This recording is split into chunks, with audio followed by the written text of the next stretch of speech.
Welcome to another edition of Advancing the Common Good with United Way. I'm Dana, and I am the Director of Development and Marketing at United Way of the Lewis and Clark area here in Helena, Montana. And this time of year is always very exciting for Montanans. We're excited to get outdoors, to do some exploring, to visit our favorite fishing holes, to hike our favorite trails. But sometimes things happen and we might need a little bit of help. So today I am joined by some really fantastic guests. I am joined by Sam from True North Search Dogs and by Brad from Elkhorn Search and Rescue. So thank you so much for joining us today. Thank you. Thank you for having us. Yeah, absolutely. So why don't you tell us just a little bit about yourself and the organizations that you're here representing today? What kind of work do they do? Well, again, I'm Brad Martin. I'm Vice President of Elkhorn Search and Rescue. I've been with the organization for about a little over 5 years. And yeah, we're all volunteers. Jefferson County is kind of a real small county, and a lot of folks from other counties come to Jefferson County to recreate, and that's kind of our mission, is to save lives over there when things go wrong. Great. And I'm Sam High with True North Search Dogs, and we have a similar mission, and we just use canines for our search partners. We train them from puppies, and then we deploy them on search missions. We work especially with Elkhorn Search and Rescue and Lewis and Clark County Search and Rescue. Many times they are our support when we're out there working our dogs, so we're very appreciative of having their support for us. We specialize in all disciplines, so our dogs can do life find and also cadaver if need be. I've been with True North, or with Search Dogs, for about 15 years. And my husband and some family members are joining us, but we also have other members. We have about 6 teams in the Helena area, and basically we're all volunteer as well.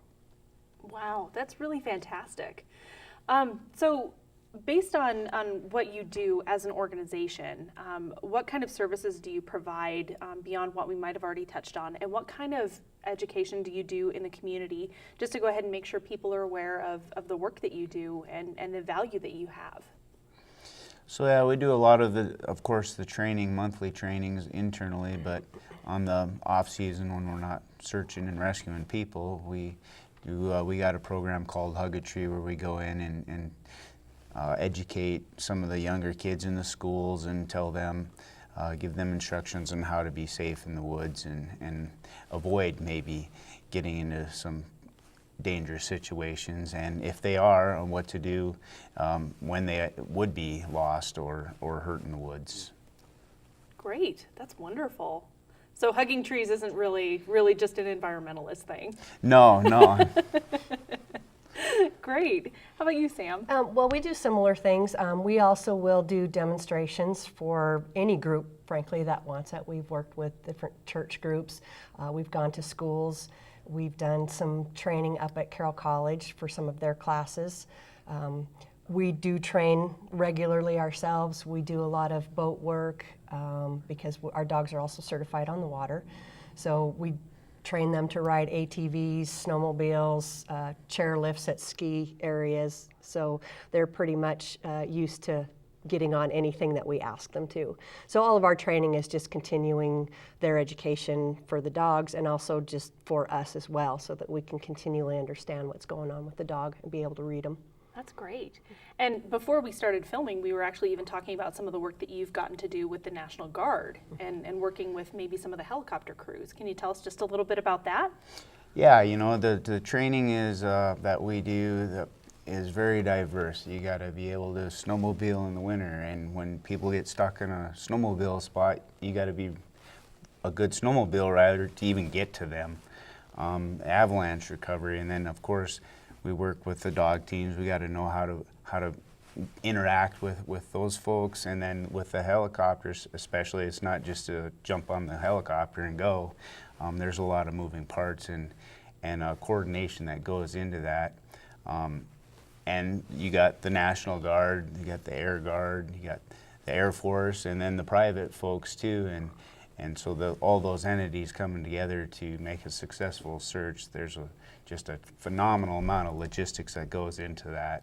And now we're getting into the summer season, so you got to be able to ride motorcycles and ATVs and all of that. So just the rope training, all of that, there's an extensive amount of training that you have to keep up on. And when you're a volunteer organization, that's not always easy to do. So we do our best to get together at least once a month to do all those types of training. That's great. Yes, and we do similar training, and I think one of the goals, especially with between ourselves, True North, Elkhorn, and Lewis and Clark, is we try to get together and do mock searches and train together, because oftentimes we have big searches where it requires more resources than what each individual group can provide. So for all of us, being able to know each other, work together, really makes the search go a lot smoother. That's great. That's really wonderful. So kind of circling back, we've had some things in the news lately where folks have been out and they've been on an adventure and they've needed some help getting back. So what are some of the tips that you would both give to people as they're starting to get out and explore Montana?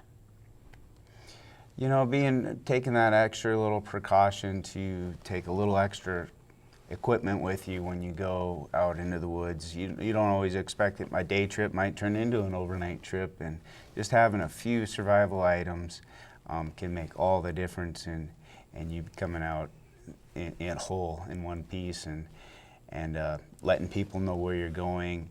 I think we all, kind of go out into the woods, and sometimes you get a little bit lackadaisy on what you take with you, or in some things coming in and out of your backpack even. You got to be prepared for the season, and with Montana there's such extreme temperature swings. It can be beautiful out and very dangerous later in the afternoon. So just being prepared and letting people know where you're going is a great start. Yes, I would really stress the letting people know where you go. I mean, even though we're in search and rescue, if we're going camping or going someplace, even for a drive, we always let a family member know where we're going and about what kind of route we're going to take, because you just never know. In our rural area, you can run off the road and people might not see your car, but at least if someone knows a basic route that you might have taken, they know where to start looking. And that initial time is really critical, especially for someone who's injured. So the sooner we have a general idea of the area you might be in, the sooner we can deploy all the resources to start looking. Otherwise, we'd take a lot of time just maybe looking for the vehicle for a place to even start, and that can take a lot of time. Absolutely. Well, those are great tips. Thank you. So if folks are maybe interested in learning more about your organizations, or in maybe getting involved, or seeing what they can do to go ahead and help you to build up your resources or make sure that you're getting education out there, where can they go for more information, and how can they contact you? We got a Facebook page that we'd like to direct a lot of traffic to. We are actually under the Sheriff's Office in Jefferson County, so you can contact the Sheriff's Office, and there's not, because we're volunteers, there's not anybody manning our building all the time, so we rely on those sorts of resources to really direct, but we're always trying to recruit new folks to come on and be search and rescue members as well, so the door is always open. Yeah, and we have a web page and a Facebook page as well. The best thing to do would be to go to truenorthsearchdogs.org, and you can access our Facebook page from there.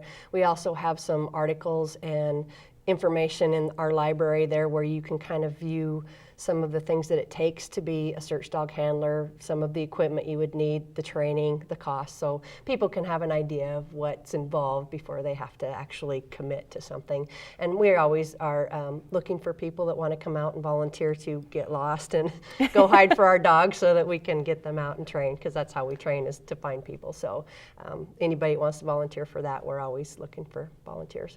Great. That sounds like a great afternoon out, actually. Could be. Depends on the weather. Oh, that's fair. That's fair. Great. Well, thank you both so much for joining us today. We're just really excited that we could have you on the program and just give folks a little bit of insight into some of the work that you're doing in the community.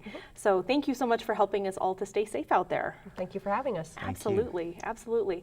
And thank you all for joining us and learning a little bit more about how to stay safe out in the wilderness this year. We hope that you have some great adventures this summer.